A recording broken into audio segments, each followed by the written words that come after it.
আপনি তো মনে হয় রতনের আম্মা। হ্যাঁ, আমি রতনের মা। রতন কনস্ট্রাকশনের কাজে বিদেশে 14 তলা থেকে পড়ে ওর দেহ ছিন্ন ভিন্ন হয়ে গেছে। আমি বিশ্বাস করি না, আমার পোলা আমার জায়গা দেখতে পারে না। রতনের ডেড বডি পচে এমন গন্ধ হয়েছে, আসলে আমাদের আর থাকা সম্ভব হচ্ছে না। বিচ্ছির একটা গন্ধ, আমি আর এক মুহূর্তে বাড়িতে থাকতে পারবো না। আমি আমার বাপের বাড়ি যেতেছি।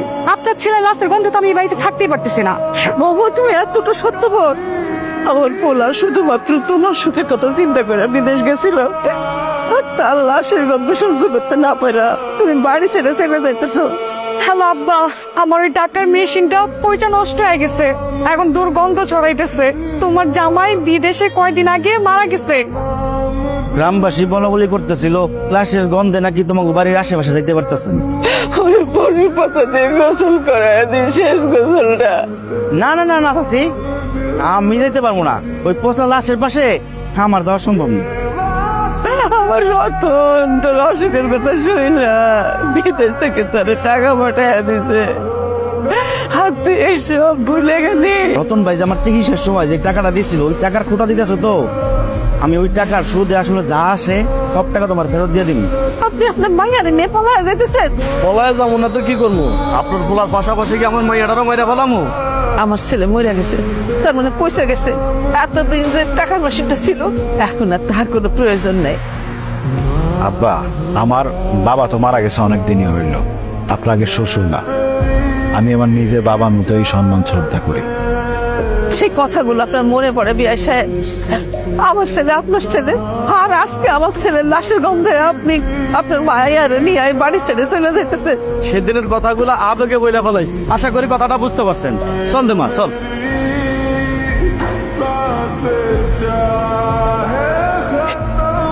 আসসালামু আলাইকুম। আপনি আমি আপনাকে পাশের উপজেলার একটা মসজিদের ইমাম হুজুর। আপনাকে বাড়িতে কে মারা গেছে?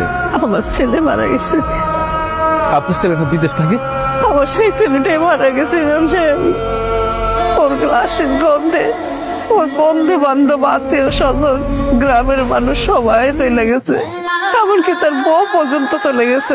আমি তো কোনো পচা গন্ধ পাইতেছি না, আমি পাইতেছি সুগন্ধ। আর এরকম সুগন্ধ আমি আমার জীবনে কোনোদিন পাই নাই, বিশ্বাস করেন। আপনার ছেলের লাশের থেকে কোনো দুর্গন্ধ বাইরিতেছে না। এই ইমাম সাহেব আসার পর লাশের ভেতর থেকে একটা সুগন্ধ বের হইতেছে তো। ইমাম সাহেব, আপনি কি আগে থেকে আমার ছেলেরে চিনতেন? আপনার ছেলের আমি আগে থেকেই চিনতাম, আর আপনার ছেলে বিদেশ যাওয়ার পরে আপনার ছেলের সাথে আমার নিয়মিত কথা হইত। বিদেশ যাওয়ার জন্য এতগুলো টাকা হারাই ফেলাই না। আরে এটা তো আমার ব্যাগ, আপনি কোথায় পেলে? আমি জেলা শহর থেকে আসার সময় বাসে বা কোথায় রেখে এসছি আমি নিজেই ভুলে গেছি। মানে ব্যাগটা হারাই গেছিল। আপনার কাছে ব্যাগটা আমার। জি, এটা আপনারই ব্যাগ। তবে ব্যাগের ভিতরে যে পাসপোর্ট আর ভোটার আইডি কার্ড ছিল, সেখান থেকে আপনার বাড়ির ঠিকানা নিয়ে তারপর আপনার বাড়ি খুঁজে বাইরে ফিরে চলে আসছে। আপনার টাকা আবার আপনি ফিরে পাইছেন।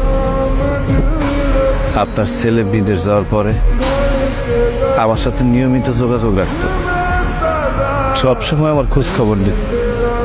একদিন আমি আমার ছেলে মেরে পেট পুরায় খাওয়াইতে পারতাম না। আপনার ছেলে কি করতো জানেন?